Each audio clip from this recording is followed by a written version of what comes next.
Durante muito tempo, a história da ressurreição de Lázaro foi apresentada como um dos maiores milagres já realizados por Jesus.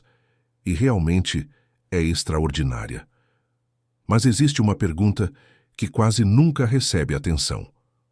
Por que justamente essa narrativa ocupa um lugar tão importante antes dos acontecimentos finais da vida de Jesus? Nas lições que aprendi lendo as obras de Neville Goddard, descobri que nada na Bíblia foi colocado por acaso. Cada personagem, cada detalhe e cada silêncio apontam para um movimento da consciência humana que continua acontecendo dentro de cada pessoa. Quando alguém diz que um sonho morreu, quase sempre está descrevendo uma aparência, não uma realidade. O tempo passou, as portas se fecharam, a esperança diminuiu e a mente começou a aceitar que não existe mais retorno. Aos poucos, aquilo que antes parecia inevitável transforma-se em lembrança distante. O problema é que, ao aceitar esse estado como definitivo, a consciência passa a viver como se a sentença já tivesse sido escrita. É exatamente nesse ponto que a narrativa de Lázaro começa a adquirir um significado completamente diferente. João, capítulo 11, inicia contando que Lázaro estava enfermo. A palavra enfermidade costuma ser associada apenas ao corpo, mas a linguagem simbólica da Bíblia permite enxergar outra camada. Uma condição enfraquecida representa um estado que perdeu vitalidade dentro da consciência. Ainda não desapareceu, mas deixou de receber a atenção que o mantinha vivo. Estudando profundamente Neville, torna-se difícil ignorar que toda manifestação começa primeiro como um estado interior, muito antes de adquirir qualquer forma visível. Então surge um detalhe curioso. Jesus não corre imediatamente até Lázaro. Ele permanece onde está por mais algum tempo. À primeira vista isso parece estranho, quase uma demora sem explicação. Mas essa pausa começa a revelar que a consciência não responde ao desespero da aparência. Existe um momento em que tudo parece confirmar a perda, enquanto uma verdade mais profunda continua intacta. É justamente quando os sentidos decretam o fim que outro tipo de visão começa a nascer, e essa diferença muda completamente a leitura da história. Se este tipo de descoberta desperta algo dentro de você, inscreva-se no canal e permaneça conosco. Aqui sua consciência é constantemente despertada para enxergar passagens conhecidas sob uma perspectiva que convida à transformação interior, não ao medo nem à culpa. E deixe nos comentários uma reflexão sincera. Existe algum desejo que, em algum momento da sua vida, você acreditou que havia morrido? Essa resposta pode revelar muito mais sobre seu estado atual do que parece. Quando Jesus finalmente decide ir até Betânia, Lázaro já estava no sepulcro havia 4 dias. João capítulo 11 faz questão de registrar esse detalhe, como se o número fosse indispensável para compreender a narrativa. Para quem observa apenas a superfície, trata-se de uma informação cronológica, mas a linguagem psicológica da Bíblia raramente desperdiça palavras. Quanto mais definitivo o cenário parece aos sentidos, mais a consciência é convidada a deixar de confiar apenas naquilo que consegue ver, porque é justamente aí que começa a verdadeira mudança. Marta corre ao encontro de Jesus e diz: Senhor, se estivesses aqui, meu irmão não teria morrido. Essas palavras revelam algo que acontece silenciosamente dentro de muitas pessoas. A mente acredita que a oportunidade certa ficou no passado, que bastava uma circunstância diferente para tudo ter dado certo. Sem perceber, transfere o poder para um momento que já passou. Nas lições que aprendi lendo as obras de Neville, essa é uma das maiores armadilhas da consciência. Acreditar que o tempo governa aquilo que, na verdade, nasce do estado interior. Jesus responde com uma frase que parece simples, mas contém uma profundidade extraordinária. Teu irmão há de ressuscitar. Marta interpreta essa afirmação como um acontecimento distante, ligado ao futuro. Ela acredita, mas acredita para depois. E esse pequeno detalhe muda tudo. A esperança projetada para amanhã continua sendo uma forma refinada de negar o agora. A consciência que sempre espera permanece habitando o mesmo estado que declara a ausência daquilo que deseja. mesmo quando usa palavras cheias de fé. É então que Jesus pronuncia uma das declarações mais importantes de toda a Bíblia. Eu sou a ressurreição e a vida. Em João capítulo 11, versículo 25. Observe cada expressão. Eu aponta para a identidade consciente. Sou elimina a ideia de um poder distante e estabelece uma realidade presente. Ressurreição não significa apenas retornar à vida, mas levantar um estado que parecia perdido. E vida representa a expressão visível dessa transformação interior. A frase inteira desloca o foco do acontecimento para a consciência que o torna possível. Talvez a maior dificuldade não seja acreditar que desejos podem renascer, mas abandonar a identidade que continua chamando esses desejos de impossíveis. Enquanto essa antiga versão de si permanece falando, interpretando e reagindo, o sepulcro continua parecendo fechado. Ainda falta compreender por que Jesus não remove imediatamente essa barreira. E esse detalhe guarda uma das chaves mais surpreendentes de toda a narrativa. Ao chegar ao sepulcro, Jesus não realiza imediatamente o que todos esperavam. Antes de qualquer manifestação visível, ele diz: tirai a pedra. João capítulo 11 registra esse pedido de forma surpreendente, porque Jesus poderia simplesmente fazer a pedra desaparecer. Ainda assim, escolhe envolver aqueles que estavam presentes. Nas lições que aprendi lendo as obras de Neville, esse detalhe deixa de ser um simples gesto físico e passa a revelar uma participação indispensável da própria consciência no processo de transformação. A pedra não impede apenas a saída de Lázaro. Ela impede que todos enxerguem além daquilo que já aceitaram como definitivo. Toda convicção profundamente instalada funciona da mesma maneira. Não basta desejar uma realidade diferente enquanto se continua protegendo as velhas certezas que sustentam o estado anterior. A consciência costuma pedir mudança, mas preserva exatamente as ideias que mantêm o desejo aprisionado. O obstáculo mais pesado raramente está nas circunstâncias, quase sempre está nas conclusões que deixaram de ser questionadas. Marta, então, interrompe aquele momento com uma observação aparentemente sensata. Senhor, já cheira mal, porque é de 4 dias. A razão apresenta argumentos que parecem incontestáveis. Ela reúne provas, calcula o tempo, lembra das decepções e conclui que já passou da hora. É assim que a mente condicionada tenta proteger sua lógica. Estudando profundamente Neville, torna-se evidente que a aparência nunca recebe a palavra final. Ela apenas revela o estado que foi alimentado até aquele instante. Jamais determina o que a consciência pode assumir a partir de agora. Jesus responde lembrando algo que muda completamente o eixo da narrativa. Não te disse que, se creres, verás a glória de Deus? A palavra glória costuma ser entendida como um espetáculo vindo do alto. Mas, na leitura psicológica da Bíblia, ela representa a expressão visível de uma realidade invisível que finalmente encontrou espaço para se manifestar.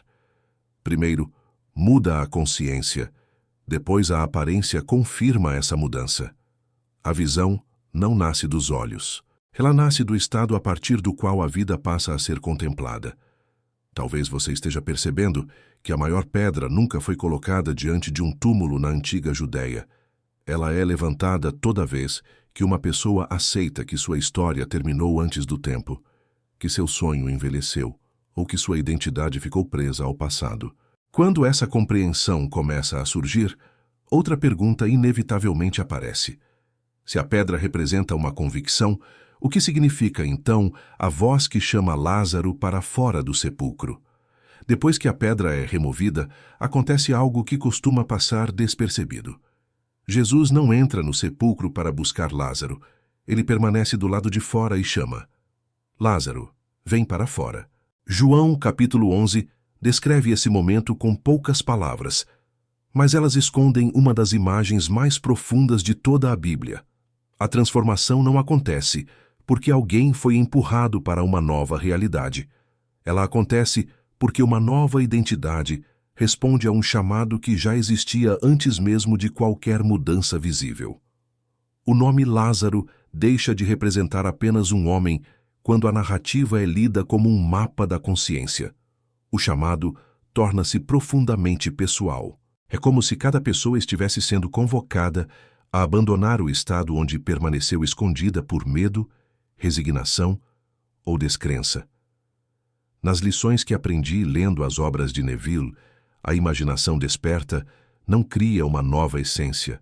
Ela desperta aquilo que sempre esteve vivo, mas adormecido sob camadas de identificação com a limitação. Existe um detalhe importante nesse chamado. Jesus não conversa com a morte. Ele não discute com o sepulcro. Também não tenta convencer as pessoas de que o impossível é possível. Toda a sua atenção está voltada para Lázaro. Esse foco revela um princípio psicológico extraordinário. A consciência criadora não desperdiça energia negociando com as aparências. Ela dirige sua atenção para o estado que deseja tornar real. Onde a atenção permanece de forma consciente, a identidade começa silenciosamente a se reorganizar. Quando Lázaro sai do sepulcro, ele ainda está envolto em faixas. Isso significa que a transformação já começou, mas alguns sinais do antigo estado continuam presentes. Quantas vezes alguém experimenta uma mudança interior verdadeira, mas espera que toda a realidade externa se reorganize no mesmo instante? Romanos capítulo 12, versículo 2, lembra que a renovação acontece pela transformação da mente. A manifestação é um processo de coerência entre a nova identidade assumida e a vida que lentamente passa a refletir essa identidade. Se Lázaro já estava vivo quando saiu, por que ainda precisava ser libertado das faixas? Essa pergunta revela que o maior desafio talvez não seja despertar um desejo aparentemente morto, mas abandonar tudo aquilo que continua tentando vestir a nova identidade com os hábitos, medos e certezas do velho homem. E justamente aí, a narrativa começa a revelar sua camada mais transformadora. Depois que Lázaro sai do sepulcro, Jesus pronuncia outra ordem que raramente recebe a mesma atenção. Desatai-o e deixai-o ir. À primeira vista, parece apenas uma instrução prática. Mas, quando observada à luz dos ensinamentos de Neville, essa frase revela que ressuscitar um estado não é o fim do processo. Existe uma diferença entre voltar à vida e caminhar em liberdade. A consciência pode despertar para uma nova identidade e, ainda assim, continuar envolvida por antigas formas de pensar que tentam mantê-la presa ao passado. As faixas representam tudo aquilo que pertence ao velho estado de consciência. São as lembranças que insistem em definir quem você é, as opiniões que foram aceitas como verdades absolutas, os fracassos transformados em identidade e os medos repetidos até parecerem naturais. Segunda carta aos Coríntios, capítulo 5, versículo 17, declara que em uma nova identidade as coisas antigas passaram, não porque foram apagadas da memória, mas porque deixaram de ocupar o centro da consciência que agora sustenta uma realidade diferente. É justamente aqui que muitas pessoas interrompem o próprio processo de transformação. Elas experimentam um momento de profunda convicção interior, mas logo voltam a conversar diariamente com as mesmas dúvidas, alimentar os mesmos receios e interpretar cada acontecimento pelos critérios do antigo estado. Estudando profundamente Neville, torna-se evidente que a consciência sempre retorna ao lugar que considera seu verdadeiro lar. Se o velho homem continua sendo esse lar, qualquer mudança parecerá temporária, por mais intensa que tenha sido. Perceba como todas as peças começam a se unir. O túmulo não era o verdadeiro problema. A pedra também não. Nem mesmo os 4 dias representavam um limite real. Cada elemento apontava para um aspecto da consciência que precisava ser reconhecido e transcendido. O chamado de Jesus despertou a identidade. As faixas mostraram que ainda havia um processo de libertação. A narrativa inteira deixa de falar sobre um único homem e passa a descrever uma jornada interior disponível a qualquer pessoa disposta a despertar. Talvez você já tenha percebido que o desejo nunca esteve realmente morto. O que permaneceu aprisionado foi a versão de você que ainda acreditava na sentença das aparências. Quando essa percepção começa a amadurecer, surge uma consequência inevitável. Compreender que a verdadeira ressurreição não acontece apenas com um desejo, mas com aquele que decide deixar para trás a identidade que um dia o declarou impossível. Quando todas essas passagens começam a conversar entre si, a história de Lázaro deixa de parecer um acontecimento isolado. Lucas capítulo 17, versículo 21, afirma que o reino de Deus está dentro de vós. Cada palavra merece atenção. Reino não descreve um território. Deus aponta para o poder criador. Dentro, elimina a busca exterior. Vós torna essa verdade profundamente pessoal. O cenário onde a ressurreição acontece nunca foi um lugar distante. Sempre foi a própria consciência, onde todo estado nasce antes de adquirir forma. Essa compreensão muda completamente a maneira de olhar para os próprios desejos. Eles não dependem apenas das circunstâncias, das pessoas ou do momento certo. Dependem, acima de tudo, do estado a partir do qual são contemplados. Nas lições que aprendi lendo as obras de Neville, percebi que a imaginação não pede autorização ao mundo para criar uma nova experiência. Ela assume internamente aquilo que deseja viver, e essa fidelidade silenciosa reorganiza pouco a pouco aquilo que os sentidos chamam de realidade. Talvez seja por isso que Jesus nunca demonstrou ansiedade diante da morte de Lázaro. Enquanto todos enxergavam um fim, ele permanecia identificado com uma realidade mais profunda do que os olhos conseguiam perceber. Não era uma negação das aparências, mas a recusa em aceitá-las como causa definitiva. Essa diferença é decisiva. A consciência desperta observa os fatos sem permitir que eles definam sua identidade. Ela sabe que aquilo que hoje parece conclusão pode ser apenas o reflexo de um estado que já começou a mudar. Existe uma pergunta que cada pessoa precisa responder em silêncio. Qual voz tem definido sua vida? A voz das aparências repetindo diariamente que já passou, que é tarde demais, que nada voltará a florescer? Ou a voz do eu sou, que não consulta o passado para decidir quem você será? A resposta para essa pergunta não aparece primeiro nas palavras. Ela se revela nas escolhas, nos sentimentos cultivados e na identidade que você alimenta quando ninguém está observando. Se esta reflexão trouxe uma nova luz para sua compreensão da Bíblia e dos ensinamentos de Neville, compartilhe este vídeo com alguém que talvez esteja convencido de que perdeu aquilo que mais desejava. E conte nos comentários qual parte dessa jornada mais transformou sua maneira de enxergar a história de Lázaro. Aqui, cada reflexão sincera fortalece um espaço onde consciências despertam juntas para uma verdade que sempre esteve presente. Chegando ao fim dessa jornada, torna-se impossível olhar para João capítulo 11 da mesma maneira. A ressurreição de Lázaro nunca foi apenas uma demonstração de poder sobre a morte. Ela revela um princípio que atravessa toda a Bíblia quando lida como Neville Goddard a compreendia. A consciência sempre precede a experiência. O desejo não desaparece porque o mundo o rejeitou. Ele permanece oculto enquanto a identidade continua habitando o estado que o declara impossível. A verdadeira mudança começa quando essa identidade deixa de ser aceita como definitiva. É por isso que Jesus não ensinou seus discípulos a adorar o milagre, mas a compreender a fonte do milagre. O eu sou não é apenas uma expressão. É o ponto a partir do qual toda experiência recebe direção. Quando alguém afirma internamente uma identidade limitada, fortalece um estado que inevitavelmente encontrará expressão. Mas quando assume conscientemente uma nova identidade, deixa de pedir permissão às aparências para viver uma realidade diferente. Primeiro muda o ser. Depois, o reflexo acompanha a causa. Então o título revela seu verdadeiro significado.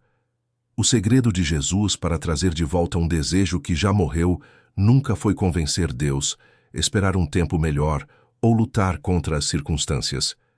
O segredo foi jamais aceitar que o estado visível possuía a palavra final. Lázaro representa tudo aquilo que a mente chamou de perdido.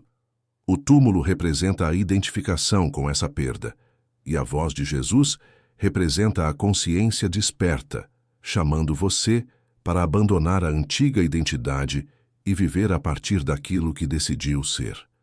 Se você permaneceu até aqui, demonstrou algo muito mais valioso do que simples curiosidade. Demonstrou disposição para questionar interpretações antigas, coragem para olhar além das aparências e abertura para descobrir que a Bíblia pode ser um mapa vivo da própria consciência. Esse caminho não torna ninguém superior aos outros, apenas liberta da antiga versão de si mesmo, e essa talvez seja a transformação mais profunda que qualquer ser humano pode experimentar ao longo da vida. Se esta mensagem encontrou eco dentro de você, inscreva-se no canal para continuar percorrendo essa jornada de despertar. Compartilhe este vídeo com alguém que precise recordar que nenhuma aparência possui autoridade para decretar o destino de uma consciência desperta.